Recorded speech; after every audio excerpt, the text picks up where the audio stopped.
자, 안녕하십니까. 지난주에 이번 주도 HC의 성명서 읽어주기 또 시작하게 됐습니다. 오늘은 정말 우리 10여 년 전에 가습기 살균제 피해자 굉장히 문제가 심각했는데 사실 환경운동연합이 거기서 굉장히 많은 역할들을 했었습니다. 그 이야기를 오늘 함께 해보려고 하는데요.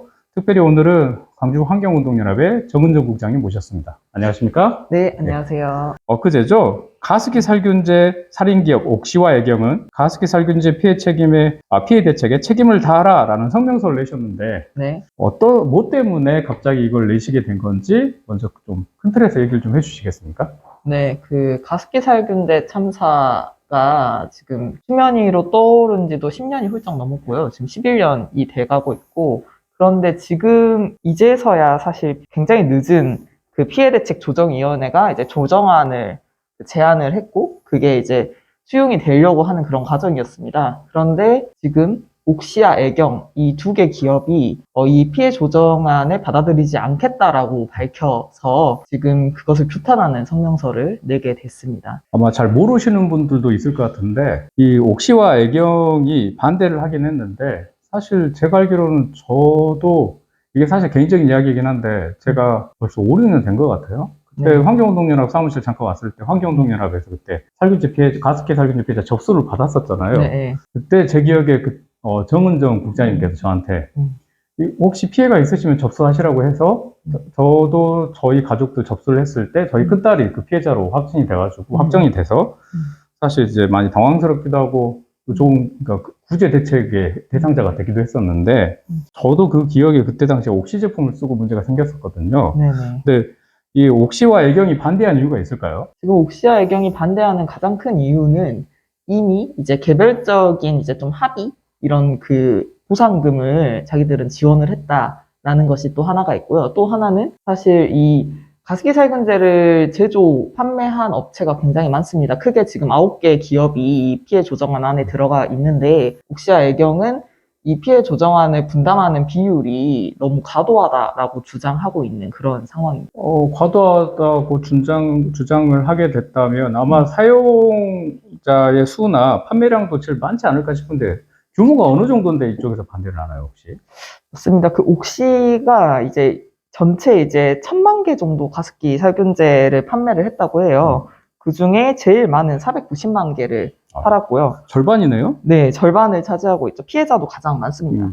그리고 애경은 172만 개로 두 번째로 많이 팔렸고요. 피해자도 두 번째로 많습니다. 그래서 사실 이 두 개 기업만 합쳐도 이 전체 가습기 살균제 판매량의 60%가 넘는데 그렇다 보니까 이제 이 조정안에서 분담하는 비율도 그만큼 클 수밖에 없고요. 근데 그걸 조금 인정하지 않는 그런 상황이죠.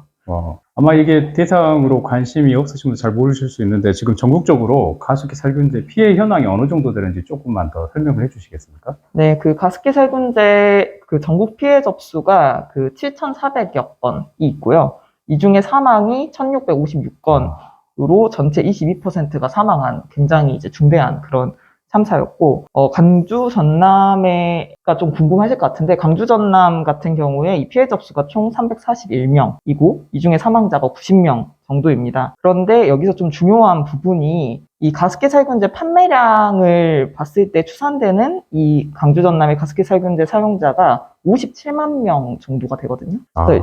그 57만 명 정도고 이 중에 건강 피해자가 6만 명 이상일 것으로 예상이 되고 있는데 그것을 따져봤을 때는 실제 신고율은 1%도 되지 않는다. 0.56%에 불과하다. 그래서 계속해서 피해자 찾기를 해야 된다라고 환경연합은 주장하고 있습니다. 그러니까 광주에 지금 성명서에 보니까 가습기 살균제 사용자 수가 25만 명이다. 네. 라고 지금 추산을 하시고 계시는 거잖아요. 광주의 경우에. 여기 보니까 25만 393명으로 나와 있다라는 건 네. 이게 정확한 수치가 어떻게 나온 거죠, 혹시?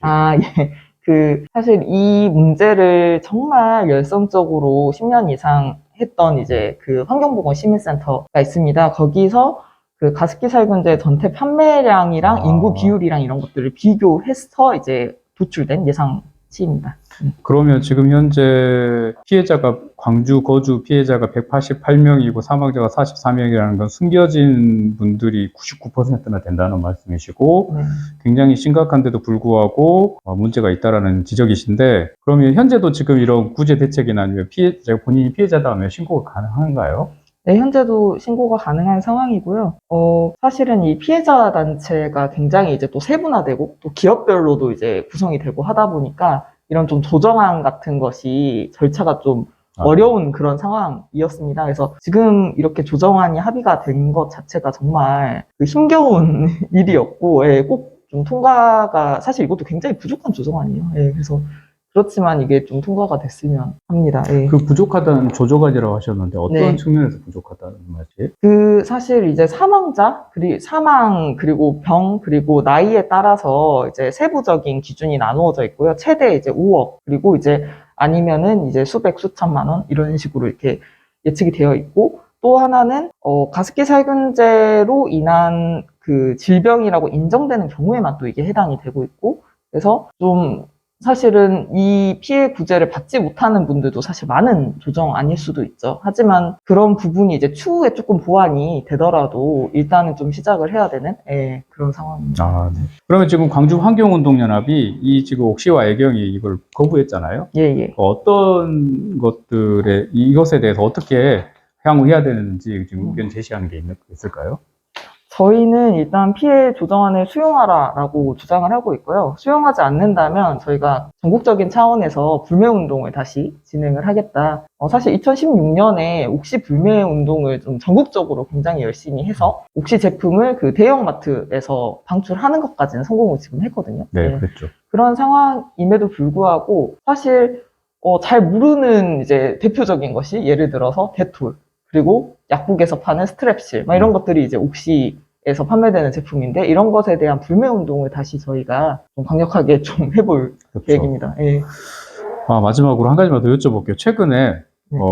이제 저도 사실 성명서를 보고 제대로 이해를 했는데 영화가 하나 나왔잖아요. 네. 그 영화 좀 이야기를 좀 해주실까요? 네, 그 지구의 날 내일이죠. 4월 22일에 맞춰서 개봉하는 공기살인이라는 영화가 있습니다. 이 가습기 살균제 참사의 실화 내용을 기반으로 또 그걸 이제 원작으로 하는 소설도 있어요. 균이라는. 그 내용들이 이제 합쳐져서 만들어진 영화인데 배우들도 짱짱하고 네, 또 나름대로 평도 굉장히 좋은 것으로 알고 있습니다. 그래서 이 영화를 조금 시간 내서 저희 그 관심 있는 분들은 보셨으면 좋겠고 또 이 영화가 좀 흥행을 해서 다시 가습기 살균제 문제가 좀 전국적인 좀 이슈가 되고 이 가해 기업이 좀 진상 규명이나 이제 피해 대책에 대해서도 다시 한번 좀 힘을 실는 그런 계기가 됐으면 좋겠습니다. 네. 국장님 혹시 마지막으로 이 관련하신 말씀 있으실까요?